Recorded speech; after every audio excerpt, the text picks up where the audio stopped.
राधे राधे मित्रों, भगवती गीता के दूसरे अध्याय में ब्रह्म विद्या का उपदेश और अनासक्त योग का वर्णन किया गया है। तो चलिए शुरू करते हैं भगवती गीता का दूसरा अध्याय। हिमालय बोले, माता वह कैसी विद्या है जिससे मुक्ति प्राप्त होती है? हे महेश्वरी, आत्मा क्या है और उसका स्वरूप क्या है, मुझे ये बताइए। पार्वती जी बोली, तात महामते, सुनिए, संसार से मुक्ति दिलाने वाली जो विद्या है उसके स्वरूप का मैं संक्षेप में वर्णन कर रही हूँ। बुद्धि, प्राण, मन, देह, अहंकार और इंद्रियों से अलग शुद्ध और अद्वितीय चित स्वरूप आत्मा मैं ही हूँ। ऐसा पूर्णतः निश्चित है। जिस ज्ञान के द्वारा आत्म स्वरूप का सम्यक अवबोध होता है वही विद्या है और उसी विद्या को ध्यान भी कहा जाता है। आत्मा निर्विकार, विशुद्ध तथा जन्म मरण आदि से रहित है।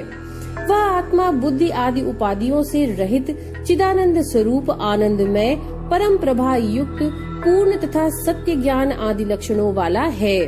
वही एकमात्र अद्वितीय सर्वश्रेष्ठ आत्मा अपने प्रकाश से सभी प्राणियों के सूक्ष्म देहादि को प्रकाशित करते हुए सम्यक रूप से सबके भीतर विराजमान है। गिरिराज, इस प्रकार मैंने आपसे आत्मा के स्वरूप का वर्णन कर दिया। मनुष्य को एकाग्र चित्त होकर इस प्रकार के लक्षण वाले आत्मा का नित्य चिंतन करना चाहिए।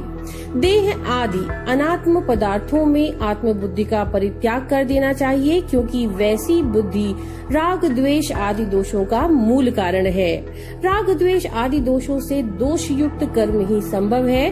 उनसे प्राणी जन्म मरण की प्रक्रिया से निरंतर बधा रहता है।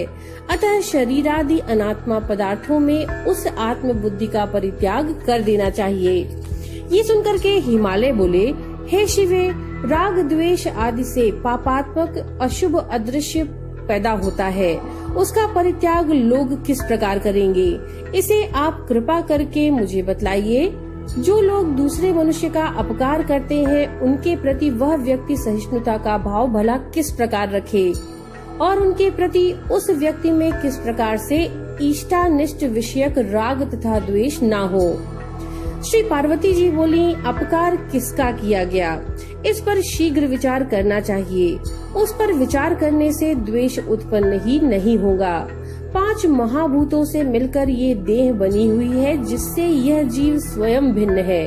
यह शरीर या तो अग्नि के द्वारा जला दिया जाता है या फिर शिवा आदि के द्वारा भक्षित कर लिया जाता है, किंतु आत्मा नहीं। जो इस प्रकार का ज्ञान रखता है उसका भला कौन सा अपकार हो सकता है। अपने आप में पूर्ण तथा सच्चिदानंद स्वरूप वाला यह विशुद्ध आत्मा न उत्पन्न होता है, न मरता है, न सुख दुखादि द्वंद्वों में लिप्त रहता है और न ही कोई कष्ट भोगता है। अतः शरीर के काटे जाने पर भी इस आत्मा का कोई अपकार नहीं होता। गिरिराज, जैसे घर के अंदर अवस्थित आकाश पर घर के जलने का कोई प्रभाव नहीं होता, उसी प्रकार शरीर के अंदर अवस्थित आत्मा पर शरीर के छेदन आदि का कोई प्रभाव नहीं पड़ता। जो मारने में इस आत्मा को मारने वाला समझता है और जो शरीर के मारे जाने पर आत्मा को मारा गया समझता है, ऐसा सोचने वाले वे दोनों लोग ही भ्रमित चित्त वाले हैं, क्योंकि ये आत्मा तो न तो मरता है और न ही मारा जाता है। अपने स्वरूप को इस प्रकार जानकर और द्वेष छोड़कर मनुष्य सुखी हो जाए। द्वेष मन का संताप का मूल कारण है। द्वेष सांसारिक संबंधों को भंग करने वाला और मोक्ष प्राप्ति में विघ्न उत्पन्न करने वाला है। अतः प्रयत्न पूर्वक उसका परित्याग कर ही देना चाहिए। हिमालय बोले, हे देवी, यदि देह तथा परमात्मा स्वरूप जीव का इस लोक में अपकार नहीं होता तो ये दोनों दुख के भागी नहीं होते। तो फिर जिस दुख का साक्षात अनुभव होता है वह किसे होता है? महेश्वरी, इस शरीर में दुख भोगने वाला दूसरा कौन है? यदि मुझ पर आपकी कृपा है तो आप मुझे इस विषय को यथार्थ रूप से बताइए। श्री पार्वती जी बोली, ना तो इस देह को और ना तो इस परमात्मा स्वरूप आत्मा को ही दुख होता है, फिर भी यह निर्लेप आत्मा मेरी माया से मोहित होकर स्वयं में सुखी हूँ, मैं दुखी हूँ ऐसा मान लेता है। वह माया अनादि अविद्या स्वरूपिणी तथा जगत को मोहित करने वाली है। पिताजी, वह आत्म तत्व उत्पन्न होते हैं, उस माया से आबद्ध हो जाते हैं और उसी से वह राग द्वेष आदि विकारों से व्याप्त होकर सांसारी हो जाते हैं। महामते इस आत्मा अपने लिंग रूप मन जिसमें वासना निहित रहती है को धारण करके लाचार सा बना हुआ इस संसार में व्यवहार करता है। रक्त वर्ण के पुष्प के समीप स्थित शुद्ध स्फटिक उसके सानिध्य के कारण उसी के रंग से युक्त होकर के लाल प्रतीत होता है, जबकि वास्तव में उसमें रंग विद्यमान नहीं रहता। बुद्धि इंद्रिय आदि के सानिध्य के कारण आत्मा की भी वही गति होती है। मन बुद्धि तथा अहंकार जीव के सहयोगी हैं। हे तात, अपने अपने कर्मों के अधीन होकर वे ही कर्म फल का भोग करते हैं। वे सभी समस्त विषयात्मक सुखों तथा दुखों का भोग करते हैं, आत्मा भोग नहीं करती, क्योंकि ये आत्मा प्रभुता संपन्न विकार रहित तथा निर्लिप्त है। सृष्टि के समय यह जीव पूर्व जन्म की वासनाओं से युक्त अंतःकरण के साथ उत्पन्न होता है और इस प्रकार यह जीव प्रलय पर्यंत सृष्टि में निवास करता है।